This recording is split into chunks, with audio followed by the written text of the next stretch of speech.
Hi, welcome to another episode of Hot Takes with me, the Silver Fox. It's been shown that record numbers of people are using private medicine in Scotland. And that's not really surprising. After all, the NHS in Scotland is so appallingly bad. Waiting lists are out of control. Years for some conditions. What's particularly onerous, of course, is there's some conditions for which time is not an option. We are talking here about cancer care particularly. Cancer care obviously is very, very much time dependent. The earlier, the sooner, the better. And ideally, you go to the doctor, the patient goes there, sits down, tells the doctor what the problems are. The doctor suspects it's maybe tumorous or a cancer of some sort, whatever. Sends the patient off to an oncologist. The oncologist goes, oh yes, blah, blah, blah, blah, it's this. We'll get you straight on a course of chemo, radiation, maybe surgery, whatever the oncologist suggests. Now, ideally, between seeing the GP and the oncologist is a matter of a couple of days, perhaps. Organise the appointment and off you toddle.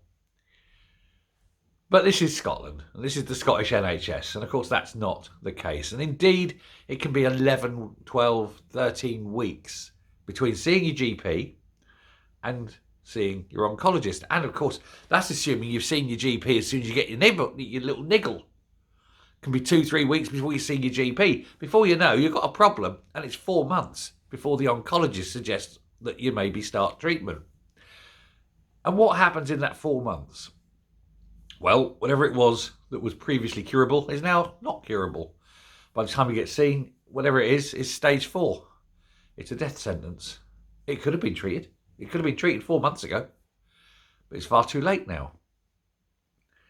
And that, of course, is why so many people take private health insurance, if they're in a position to do it.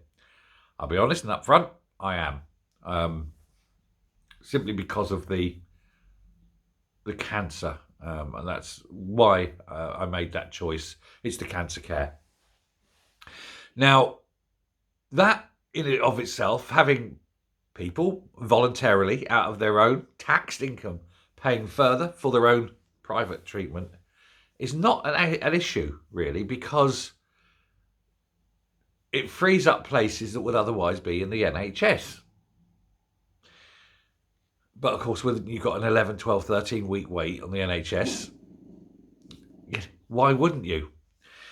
Now, if we address that people want to survive and they're willing to pay this, then you have to ask the question, why does John Swinney have a problem with it?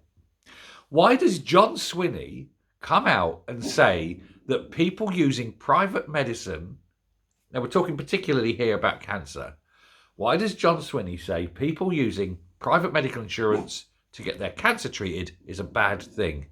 He says it's regrettable.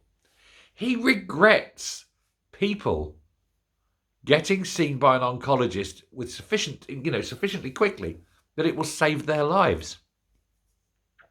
He wishes they wouldn't. He wishes people would go onto the waiting list in the NHS, increasing the number of people who will die horrible deaths from cancer. It's a very strange position to take, particularly in the middle of an election campaign. Hi, my name's John Swinney, and I want you to die horrible cancerous deaths. It doesn't have the ring of a vote winner, vote winning position, does it? So, I mean, it's a surefire vote winner. Yes, what do you propose? Death by cancer. Why would you have that thought? And worse, why would you let it out? What goes through John Swinney's mind that he says condemning people to die from cancer is a good thing? I don't get it. Now, the thing with private cancer care, and I'm not doing an advert for private healthcare or anything, but the thing with private healthcare when you get cancer is you get seen within days. And they use medications that the NHS refuse to pay for. Your chances of surviving cancer as a private patient are way, way higher than on the NHS, number one. I would suggest in Scotland it's way, way higher than that by an order of magnitude. And so that's why so many Scots are opting for it. And we're just talking the cancer here. Thousands of people have elected to be treated privately through health insurance in Scotland for cancer than throw themselves on the tender mercies of the NHS, and the SNP and John Swinney hate the idea. I don't get it. Now, what are the upsides? If someone is going privately, they're not taking up a place on the NHS waiting list. So they're benefiting people who can't afford private medicine by not taking their slot. And if the SNP and Swinney were so against people using private medical insurance, then surely their priority would be to improve the NHS, particularly in cancer care, to a point where when you went to the doctor and he suggested an oncologist, you were seen by an oncologist within 2-3 days and treatment would begin. 2-3 days, not 11, 12, 13 weeks. If you have a problem that bad that people refuse to use the NHS because it's so bad, improve the NHS. Stop slagging off those people who chose to go privately. Why should people die? Why should people opt to have horrific cancerous deaths just to fulfill the ideological desires of left-wing, inhumane, unbelievably dire people of the SNP? Do they have a death quota?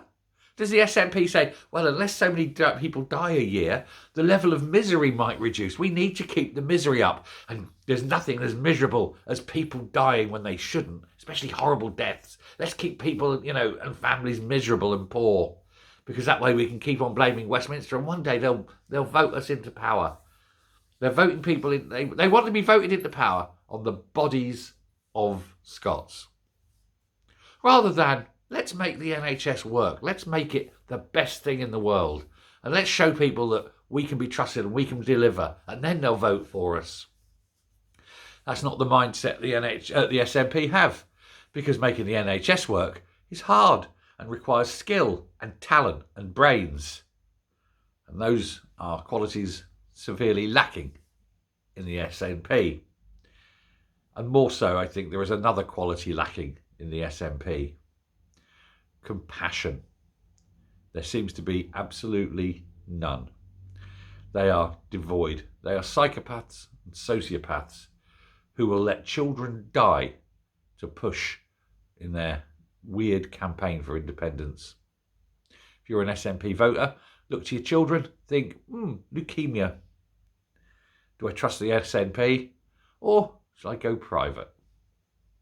Who do you love more, your children or John Swinney? Thanks for listening. Bye.